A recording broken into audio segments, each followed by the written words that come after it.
ಹಾಗೂ ಜಮ್ಮು ಕಾಶ್ಮೀರ ರಾಜ್ಯಗಳ ವಿಧಾನಸಭೆಯ ಚುನಾವಣೆ ಮತ ಎಣಿಕೆ ನಡೀತಾ ಇದೆ. ಬಹಳ ಸಂತೋಷ ತರ್ತಕ್ಕಂಥ ವಿಚಾರ ಅಂತ ಹೇಳಿದ್ರೆ, ಹರಿಯಾಣದಲ್ಲಿ ಭಾರತೀಯ ಜನತಾ ಪಾರ್ಟಿ ಸತತವಾಗಿ 3ನೇ ಬಾರಿಗೆ ಆ ರಾಜ್ಯದಲ್ಲಿ ಅಧಿಕಾರಕ್ಕೆ ಬರ್ತಕ್ಕಂಥ ನಿಟ್ಟಿನಲ್ಲಿ ದಾಪುಗಾಲು ಹಾಕ್ತಾ ಇದೆ.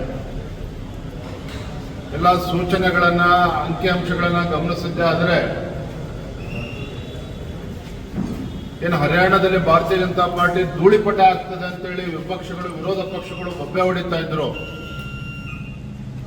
ಹರಿಯಾಣದಲ್ಲಿ ಮತ್ತೆ ಕಾಂಗ್ರೆಸ್ ಪಕ್ಷ ಅಧಿಕಾರಕ್ಕೆ ಬರ್ತೇವೆ ಅನ್ನೋ ಭ್ರಮೆಯಲ್ಲಿ ಏನು ಕಾಂಗ್ರೆಸ್ ಪಕ್ಷ ಇತ್ತು, ಅದಕ್ಕೆ ತದ್ವಿರುದ್ಧವಾಗಿ ಎಲ್ಲ ಪಿತೂರುಗಳ ನಡುವೆನೂ ಸಹ ಭಾರತೀಯ ಜನತಾ ಪಾರ್ಟಿ ಮತ್ತೊಮ್ಮೆ ಜಯಬೇರಿ ಬರ್ತಕ್ಕಂಥ ನಿಟ್ಟಿನಲ್ಲಿ ಸಾಗ್ತಾ ಇರ್ತಕ್ಕಂಥದ್ದು ಸಂತೋಷ ತರ್ತಕ್ಕಂಥ ಸಂಗತಿ. ಕಾರಣ ಇನ್ನೂ ಸ್ವಲ್ಪ ಹೊತ್ತು, ಯಾಕೆಂದ್ರೆ 12:30 1 ಗಂಟೆ ಅಷ್ಟೇ ಒಂದು ಕ್ಲಿಯರ್ ಪಿಕ್ಚರ್ ಚಿತ್ರಣ ಸಿಗ್ತದೆ. ಮತ್ತೊಂದು ಕಡೆ ಜಮ್ಮು ಕಾಶ್ಮೀರದಲ್ಲಿ 10 ವರ್ಷಗಳ ನಂತರದಲ್ಲಿ ನಡೆದಿರ್ತಕ್ಕಂಥ ಅಲ್ಲಿನ ವಿಧಾನಸಭಾ ಚುನಾವಣೆ, ಆರ್ಟಿಕಲ್ 370 ಅಲ್ಲಿ ಕಾನೂನು ಸುವ್ಯವಸ್ಥೆನ ಸಂಪೂರ್ಣವಾಗಿ ಹತೋಟಿಗೆ ತೆಗೆದುಕೊಂಡಿರ್ತಕ್ಕಂಥದ್ದು. ಮತ್ತೊಂದು ಕಡೆ ಜಮ್ಮು ಕಾಶ್ಮೀರದಲ್ಲಿ ಆಗ್ತಾ ಇರ್ತಕ್ಕಂಥ ಅಭಿವೃದ್ಧಿ ಕೆಲಸಗಳು, ನಾವು ಭಾರತೀಯ ಜನತಾ ಪಾರ್ಟಿ ಉತ್ತಮವಾಗಿ ಪ್ರದರ್ಶನ ಮಾಡ್ತಾ ಇದೆ. ಕಾಂಗ್ರೆಸ್ ಮತ್ತೆ ಅವರ ಇತರ ಪಕ್ಷಗಳು ಸ್ವಲ್ಪ ಮುಂದೆ ಒಪ್ಕೊಳ್ತಾನೆ. ಇನ್ನೂ ಸ್ವಲ್ಪ ಕಾಯೋಣ, ಏನು ಅಂತಿಮವಾಗಿ ಏನು ಫಲಿತಾಂಶ ಹೊರ ಬರ್ತದೆ ಅಂತೇಳಿ. ಸರ್ ಇದು ಜೊತೆಲಿ ಸರ್, ಜಮ್ಮು ಕಾಶ್ಮೀರದಲ್ಲಿ ಒಂದಷ್ಟು ಬದಲಾವಣೆ, ಯಾಕಂದ್ರೆ ಬಿಜೆಪಿ ಬರದೇ ಹೋದ್ರು ಕೂಡ ಅಲ್ಲಿ ಸಾಧನೆ ಮಾಡುವಂತ ಕೆಲಸ ಮಾಡ್ತಾರೆ. ನೋಡಿ, ಅಲ್ಲಿ ಜನ ಏನು ನರೇಂದ್ರ ಮೋದಿಜಿಯವರ ನಾಯಕತ್ವದಲ್ಲಿ ಯಾವ ಜಮ್ಮು ಕಾಶ್ಮೀರದಲ್ಲಿ ಅಭಿವೃದ್ಧಿ ಅಂತ ಹೇಳಿದ್ರೆ ಏನು ಅಂತಲೂ ಕೂಡ ಗೊತ್ತಿರಲಿಲ್ಲ ಸ್ವಾತಂತ್ರ್ಯ ಬಂದ ಇಷ್ಟು ವರ್ಷಗಳಲ್ಲಿ. ಆದರೆ ಮೋದಿಜಿಯವರ ಒಂದು ಸಂಕಲ್ಪ ಜಮ್ಮು ಕಾಶ್ಮೀರದಲ್ಲೂ ಕೂಡ ಅಭಿವೃದ್ಧಿ ಕೆಲಸಗಳು ಯಾವ ವೇಗದಲ್ಲಿ ತೆಗೆದುಕೊಂಡು ಬಂದಿದ್ದಾರೆ. ಬಹಳ ಪ್ರಮುಖವಾಗಿ ಕಾನೂನು ಸುವ್ಯವಸ್ಥೆ, ಅಲ್ಲಿರ್ತಕ್ಕಂಥ ದಲಿತರಿಗೂ ಕೂಡ ಆರಕ್ಷತೆಯನ್ನು ಕೊಡ್ತಕ್ಕಂಥದ್ದು, ಇವೆಲ್ಲೂ ಕೂಡ ಅನೇಕ ಹೊಸ ಹೊಸ ವಿಚಾರಗಳ ಮಧ್ಯೆ ಭಾರತೀಯ ಜನತಾ ಪಾರ್ಟಿ ಕಡೆ ಒಲವನ್ನಂತೂ ನಿಶ್ಚಿತವಾಗಿ ತೋರಿಸಿದ್ದಾರೆ. ಅಲ್ಲಿ ಹತ್ತತ್ರ 30 ಸ್ಥಾನಗಳ ಈಗಾಗಲೇ ಭಾರತೀಯ ಜನತಾ ಪಾರ್ಟಿ ತಗೊಳ್ತಾ ಇರ್ತಕ್ಕಂಥದ್ದು ಕೂಡ ಉತ್ತಮ ಬೆಳವಣಿಗೆ. ಸರ್, ಈಗ ಇವರು ಈಶ್ವರಪ್ಪನವರು RCB ಮೀಟಿಂಗ್ ಬಗ್ಗೆ ಮಾತಾಡಿದ್ದಾರೆ.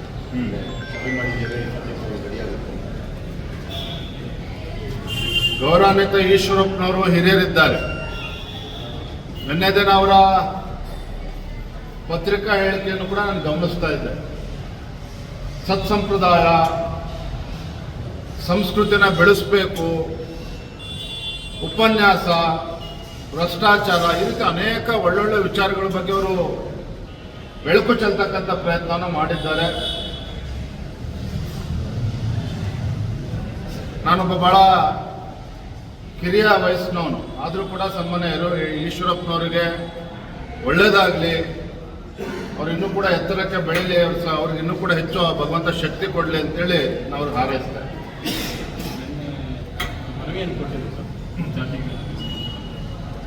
ಕೂಡ ಸಭೆ ಮಾಡ್ತಾ ಇದ್ದಾರೆ. ಯಾವ ನಿರ್ಧಾರವನ್ನು ಜಾತಿ ಗಣತಿ ಬಗ್ಗೆ ವೈಯಕ್ತಿಕವಾಗಿ ನಾನು ಹೇಳೋದಾದ್ರೆ, ಸಿದ್ದರಾಮಯ್ಯನವರ ಈ ಜಾತಿ ಗಣತಿ ಏನಿದೆ, ಇತರ ಸಮುದಾಯಗಳ, ಹಿಂದುಳಿದ ಸಮುದಾಯಗಳ ಅಥವಾ ಎಲ್ಲ ಸಮುದಾಯಗಳ ಒಂದು ಆರ್ಥಿಕ, ಸಾಮಾಜಿಕ, ಶೈಕ್ಷಣಿಕ ಒಂದು ವರದಿಯನ್ನು ತಯಾರು ಮಾಡಿ ಇವತ್ತು ತರಾತುರಿಯಲ್ಲಿ ಇವತ್ತು ಕ್ಯಾಬಿನೆಟ್ ಇಲ್ಲಿ ಇಟ್ಟು ಮಂಡಿಸ್ತಕ್ಕಂಥ ಪ್ರಯತ್ನ ಮಾಡ್ತಾ ಇದ್ದಾರೆ. ನಮ್ಮ ವಿರೋಧ ಅಷ್ಟೇ ಅಲ್ಲ, ಸಾಕಷ್ಟು ಜನ, ರಾಜಕೀಯ ಮುಖಂಡಗಳು ಕಾಂಗ್ರೆಸ್ ಪಕ್ಷದಲ್ಲಿ ಇದನ್ನು ವಿರೋಧ ಮಾಡ್ತಾ ಇದ್ದಾರೆ. ಅದಕ್ಕೆ ಕಾರಣಗಳು ಸ್ಪಷ್ಟವಾಗಿದೆ. ಈ ಒಂದು ವರದಿ ಅವೈಜ್ಞಾನಿಕವಾಗಿದೆ ಅನ್ನೋದನ್ನ ಹಲವಾರು ಬಾರಿ ಕಾಂಗ್ರೆಸ್ ಪಕ್ಷದ ಮುಖಂಡರು ಹೇಳಿದ್ದಾರೆ. ಭಾರತೀಯ ಜನತಾ ಪಾರ್ಟಿ ನಮ್ಮ ನಿಲುವು ಸ್ಪಷ್ಟ ಇದೆ. ಹಿಂದುಳಿದ ಸಮಾಜಗಳಿರ್ಬೋದು,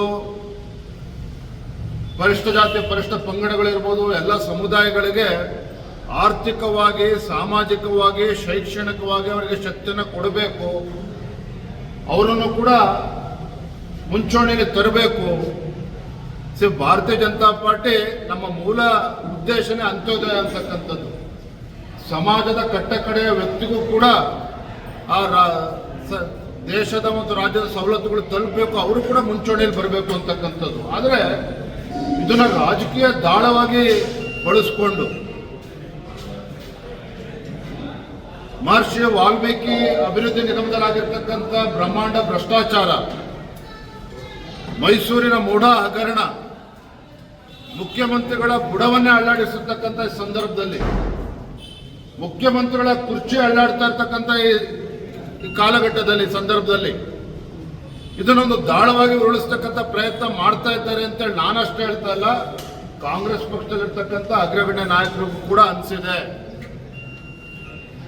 ಮಲ್ಲಿಕಾರ್ಜುನ್ ಖರ್ಗೆ ಅವರ ಹೇಳಿಕೆ ಅಂತ ತಾವೆಲ್ಲರೂ ಕೂಡ ಗಮನಿಸಿದ್ದೀರಿ ಅಂತ ನಾನು ಭಾವಿಸಿದ್ದೇನೆ. ಜಾತಿ ಜನಗಣತಿಯ ಬಗ್ಗೆ ನಾವು ರಾಷ್ಟ್ರ ಮಟ್ಟದಲ್ಲಿ ಚರ್ಚೆ ಮಾಡಬೇಕು, ಬೇರೆ ಬೇರೆ ರಾಜ್ಯದಲ್ಲೂ ಕೂಡ ಚರ್ಚೆ ಮಾಡಬೇಕು, ತದನಂತರ ನಾವು ನಿರ್ಣಯವನ್ನ ಕೊಡ್ತೇವೆ ಅನ್ನೋ ಮಾತನ್ನ ಮಲ್ಲಿಕಾರ್ಜುನ್ ಖರ್ಗೆ ಅವರು ಹೇಳಿದ್ದಾರೆ. ಶಾಮನೂರ್ ಶಿವಶಂಕರಪ್ಪನವರು ಹೇಳಿದ್ದಾರೆ, ಇದು ಟೋಟಲಿ ಅನ್ಸೈಂಟಿಫಿಕ್, ಅವೈಜ್ಞಾನಿಕವಾಗಿದೆ, ಮತ್ತೊಮ್ಮೆ ಪರಿಶೀಲನೆ ಮಾಡಬೇಕು ಅನ್ನುವ ಮಾತನ್ನ ಶಾಮನೂರ್ ಶಿವಶಂಕರಪ್ಪನವರು ಹೇಳಿದ್ದಾರೆ. DK ಶಿವಕುಮಾರ್ ಅವರು ಕೂಡ ಇದು ಒಕ್ಕಲಿಗ ಸಮುದಾಯಕ್ಕೆ ಅನ್ಯಾಯ ಆಗ್ತಿದೆ ಅನ್ನೋ ಮಾತನ್ನು ಅವ್ರು ಹೇಳಿದ್ದಾರೆ.